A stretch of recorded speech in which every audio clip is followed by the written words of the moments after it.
Simple website process here, but a few tips that I do want to give you so that you don't, it doesn't come back and bite you later on. First off, you need to register a domain utilizing keywords. Okay, you did your keyword research. Try to get some of those keywords in the domain, or if it's a new product that you made, right, with the PLR thing or whatever, the new title that you've got, see if that's available, maybe. I always recommend try to stick with the .com as the suffix there, because those are the best selling. Now, you want to sign up for a brand new monthly hosting account. Here's why. You don't want to put this on your own, maybe you've got a hosting account with unlimited domains, blah, blah, blah, and all that stuff. That's great and fantastic, but you want to offer the flexibility that the buyer on Flippa is able to literally take over the account without doing anything. They don't have to download and upload nothing. They don't have to change any information. Other than changing the registrar information, but that can all be done right there in the hosting account. Okay, so once the transaction's over, you give them all of the information that they need to log in, and they can update their own registrar information there on the site. But that's all they can do their own payment information, everything. It's literally just a little swap, and that's very convenient. Okay, once you get that up, then you're going to upload your site. You want to set up everything and make it fully functional. What that means is very simple. Do PayPal, right? PayPal's super duper easy. Configure a PayPal buy button, do the download page, thank you page, whatever. Just make everything where it really works just like it's supposed to. It's turnkey. Somebody comes to the site, they click the buy button, they pay, they get taken to the thank you page. It just works. Okay, make sure all of that works. If there's an autoresponder, if there's an opt-in box on there anywhere, make sure that that's plugged into your autoresponder so that they can see, bam, this really is set up, functioning, everything works. And then all they've got to do is come in and make changes to maybe the PayPal button. They create their own PayPal button, and they make changes so that it goes into their account when the purchase is made. But that's the only change that they have to make, right? Okay, you want to test everything. You don't want, as people are going to check out your site when they're on Flippa. They're going to go check it out, and if stuff's not working, then they're not going to be impressed. Okay, and then you want to blog.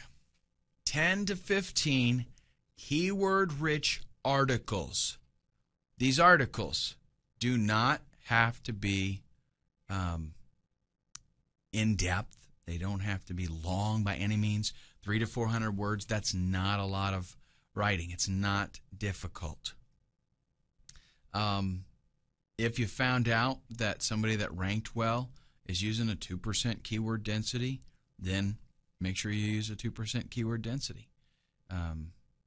You have to be really careful with, Google will actually penalize you if you use too great of a keyword density. They're going to assume that you're doing keyword stuffing and spamming. So if you've got a 300-word article and you're using your keyword 50 times, they're going to be like, okay, no, you're cut off, thanks, bye. So, with blogging, let me just give you some. This is not really about article writing, but I want to give you some pointers. It's not about SEO, but again, I want to give you some helpful info. When you pick your keyword, let's say you get your dozen or so keywords that you've decided to target. You're going to pick one keyword. You're going to write one article about that keyword, and the title is going to have the keyword in it, the title of the page. Any headers on the article itself, you want to have the keyword in there as well. You want to maybe bold or italicize that keyword at least once or twice in the article.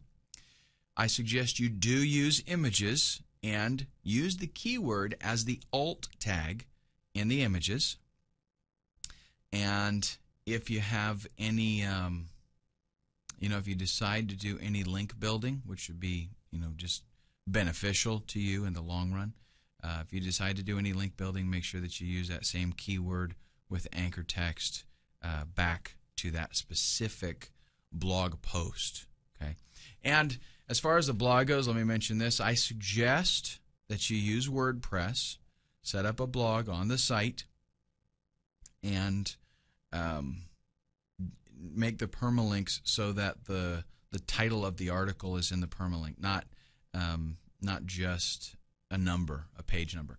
By default, WordPress uses those page numbers for the permalinks, and that is not very keyword friendly for search engines. So you can change that though, and WordPress has like a million pages of documentation, so you can figure out how to do that.